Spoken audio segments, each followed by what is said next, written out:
Për vitin 2013 mund të themi që janë 95 raste viktima të mundshme të trafikimit. Gjatë vitit 2013 kemi vetëm 2 raste të trafikantësh të dënuar nga gjykata e krimeve të rënda. Kjo është vërtet shumë pak.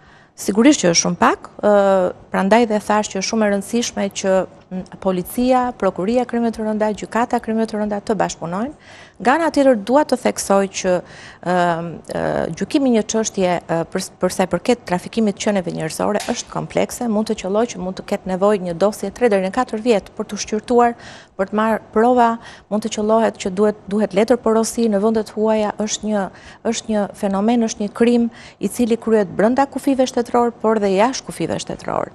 Është situatë serioze për të shqetësuar, por jo në atë që për momentin mund të vendosen masa restriktive.